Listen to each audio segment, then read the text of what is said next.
हम लोगों ने ऑड इंटीजर्स और इवन इंटीजर्स के बारे में देखा था, विथ जीरो और विदाउट जीरो।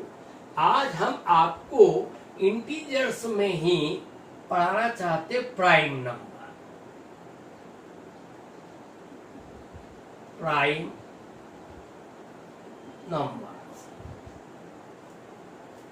हिंदी में इसे कहते हैं अभाज्य संख्या। अब प्राइम नंबर का नोटेशन जो है वह P होता है, क्योंकि P इसका प्राइम का notation P, RIME prime number. अब प्राइम नंबर की डेफिनेशन क्या है कि P के केवल दो फैक्टर होना चाहिए, one and it shall P, one it shall P, itself or one. Two he is divided into two parts only, one and P.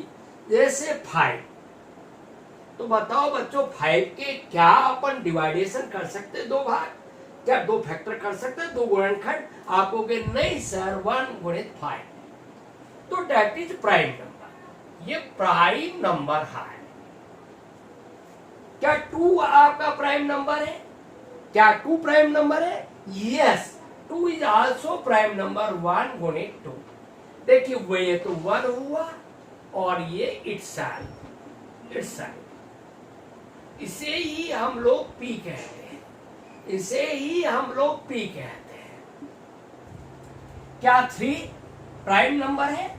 Yes, 1। इसके दो फैक्टर ही किए जा सकते हैं, 1 एंड itself 3। तो 1, ये 1 है और ये itself है। itself का मतलब स्वयं, तो ये P है। तो अब आपको आसानी से समझ में आ गया है कि प्राइम नंबर क्या है। Prime number not breakable, breakable only but 2, 1 and itself, that is said to be prime number. तो अब मैं लिस्ट द्वारा इसे बताना चाहता हूं। देखिए प्राइम नंबर अभी आपको मैंने यहाँ पर समझाया। तो प्राइम नंबर को हम काय के द्वारा व्यक्त करते हैं? तो बच्चों हम P द्वारा व्यक्त करते हैं।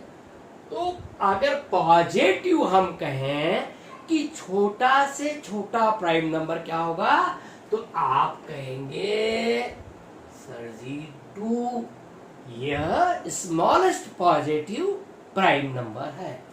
इसके बाद क्या आएगा? 3, इसके बाद 5, इसके बाद 7। देखिए ऑड नहीं है, ऑड तो इसके अंदर इंक्लूड है, पर क्या 2 ऑड नंबर थोड़ी है, तो यह प्राइम नंबर है।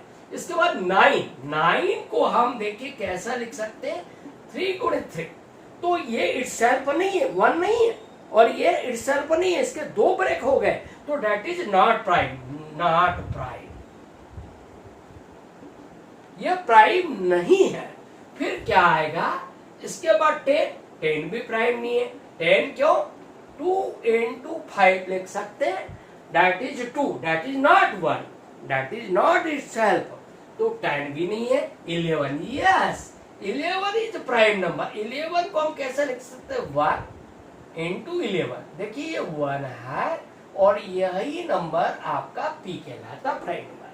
इसके बाद क्या आएगा? 13। इसके बाद आपका 15 नहीं आएगा। 15 को हम क्या है, देखिए 15 को 3 into 5 लिख सकते हैं, तो ये तो दो प्राइम नंबरों में टूट गया, तो that is not a prime number. तो यहाँ इसके बाद फिर 17 आएगा, 19 आएगा और गोज टू इंफिनिटी तक जाएगा, प्लस इंफिनिटी। तो यहाँ स्मॉलेस्ट स्मॉल प्राइम नंबर क्या हो गया? Small prime number is 2। Small या smallest prime number is 2। Largest prime number is infinity. तो ये मैंने आपको प्राइम नंबरों के बारे में बताया। अब प्राइम नंबर नेगेटिव में भी होते हैं, तो नेगेटिव में अगर प्राइम नंबर चाहिए हमें, तो इस प्रकार से नेगेटिव प्राइम नंबर भी हम लिख सकते हैं। तो नेगेटिव प्राइम नंबर में p के ऊपर माइनस या p के यहाँ पर माइनस लिखते, तो नेगेटिव प्राइम नंबर में इसी प्रकार से हो जाएगा आपका यहाँ पर -2, ये बिग है, सबसे बड़ा है। इसके बाद -5, -7, इसके बाद -11, इसके बाद -13, तो यह बिग है। अब यहां पर स्मॉलेस्ट क्या होगा? स्मॉलेस्ट प्राइम होगा यहां पर -∞, और बिग या लार्जेस्ट प्राइम यहां पर -2 होगा। ये -2 सबसे बड़ा प्राइम नंबर होगा। ये गोज टू -∞ इधर, that is big prime number with negative. तो ये नेगेटिव प्राइम नंबरों के बारे में बताया। अब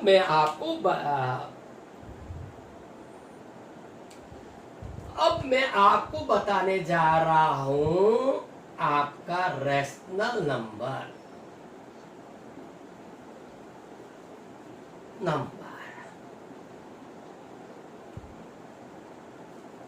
रेशनल नंबर हम बताने जा रहे हैं बच्चों। क्या बताने जा रहे हैं? रेशनल। इसको हिंदी में कहा जाता परिमेय संख्या। इसका नोटेशन कैपिटल क्यू है। परिमेय संख्या का नोटेशन बच्चों बताओ क्या है? क्यू। इसको डेफिनेशन बिल्कुल सिंपल है, small p upon small k। But q not equal to 0। q का मान कभी शून्य नहीं होना चाहिए। q does not 0। ये जो ऑब्लिक में है ये कभी शून्य नहीं होना चाहिए। और वह p and q both are integers। अब इंटीजर्स में भी क्या होता है? पॉजिटिव इंटीजर या नेगेटिव इंटीजर। तो p का मान पॉजिटिव या नेगेटिव दोनों हो सकते हैं। ये p पॉजिटिव इंटीजर या नेगेटिव इंटीजर। q भी इसी प्रकार से पॉजिटिव इंटीजर और नेगेटिव इंटीजर। हम पॉजिटिव नेगेटिव कुछ भी ले सकते हैं। ये हो गई आपकी डेफिनेशन। वापस समझेंगे। q is equal to p upon q, but q not equal to 0। Where p and q both are integers. आप इंटीजर्स में कुछ भी ले सकते हैं, पॉजिटिव नेगेटिव। यहाँ पर p का मान 0 हम ले सकते हैं, पॉसिबल। यहाँ पर आपका p का मान 0 जरूर लिया जा सकता है आपका। अब मैं आपको यहाँ पर कुछ बताना चाहूंगा। अब कैसे इसे व्यक्त करेंगे, कैसे लिखेंगे, तो आइए हम कुछ उदाहरण द्वारा बात को समझते हैं। अब आपने कहा एक क्वेश्चन नंबर 1 कि 5, दूसरा 3/2 -7/3 0।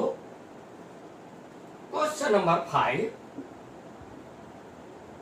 से 8/3 क्या नंबर है? तो आइए पहले प्रश्न का उत्तर देते हैं। ये नेचुरल नंबर भी है,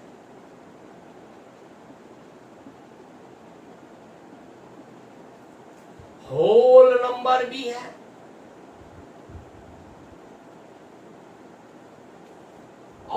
यह 5 जो है आपका इंटीजर भी है, और ये 5 को हम कैसा लिख सकते हैं, देखिए 5/1। तो ये आपका बन गया P और यह बन गया आपका Q। तो that is also a rational number.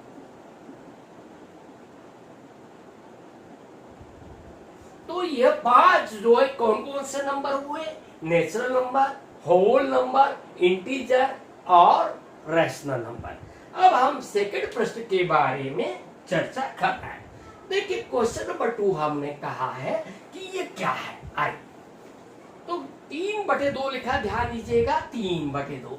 तो 3/2, तो बच्चों बताओ क्या यह 3/2 आपका नेचुरल नंबर है? नहीं, नेचुरल नंबर नहीं है। फिर होल नंबर है? वो भी नहीं है। फिर क्या यह आपका इंटीजर है? नहीं। तो यह केवल आपका P/Q के रूप में लिखा जा सकता है। P is integer, Q is, यहाँ पर P बराबर 3 हुआ और Q बराबर आपका 2 हुआ, बोथ आर पॉजिटिव। तो ये हो गया आपका केवल और केवल रैशनल नंबर। तो सेकंड का आंसर केवल क्या हुआ, रैशनल नंबर। आइए अब तीसरे के बारे में हम पढ़ना चाहते हैं। अब देखिए तीसरा उदाहरण आपको दिखाई दे रहा है, ये है माइनस का 7/3। तो प्यारे बच्चों ये बताइए क्या 7/3 आपका नेचुरल नंबर है? आप कहोगे नहीं सर ये नेचुरल नंबर नहीं है, that is not countable number. क्या यह होल नंबर है? तो आप कहोगे that is not a whole number. क्या यह इंटीजर है? तो आप कहेंगे that is not a integer. फिर क्या है? तो यहाँ पर इसे P/Q के रूप में देखिए लिखा जा सकता है। तो P कौन है? -7। तो P is negative integer, -7। Q is equal to 3। तो Q कौन है? P का मान 7 है और Q का मान 3। तो डेट इज ये form of a definition defined है रैशनल नंबर। तो यह एक रैशनल नंबर है। तो इसका ऊपर उत्तर क्या लिख देते हैं, रैशनल नंबर। यह रैशनल नंबर है। अब इसके बाद हम जीरो की चर्चा कर रहे हैं। अब जीरो के बारे में कह रहे हैं। तो जीरो क्या है? तो मैं ऊपर का ये प्रश्न हटा देता हूं, आपको अच्छे से समझ में आ गया होगा। अब जीरो, जीरो क्या है? नेचुरल नंबर है? Not natural number, not natural, not countable. भाई जीरो हमने कोई मैंगो खाया क्या? जीरो किताब खरीदी क्या? That is not a natural number. फिर क्या है? यह होल नंबर है।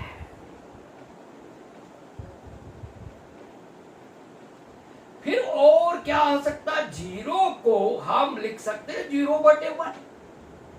तो यहां पर यह P हो गया और यह Q हो गया। अरे यहां पर P का मान 0, जो कि मैंने परिभाषा में बताया था, P का मान 0 संभव हो सकता है और Q का मान 1 है। तो ये कौन सा नंबर हो गया बच्चों?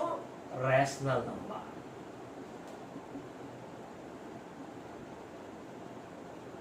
किसकी बात करी मैंने? इस जीरो की।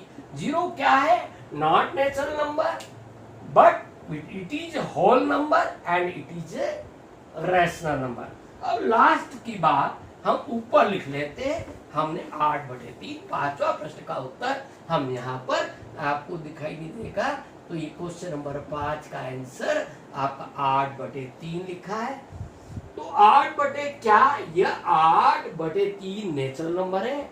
आप कहेंगे सर जी बिल्कुल नेचुरल नंबर नहीं है, यह होल नंबर है। आप कहेंगे ये होल नंबर नहीं। फिर किस फॉर्म में है? तो यह P है और यह Q है। तो P का मान कौन है? 8 है। Q का मान कौन है? 3 है। और यह शून्य भी नहीं है, इसलिए क्या हो गया? यह हो गया आपका रैशनल नंबर। कौन आया?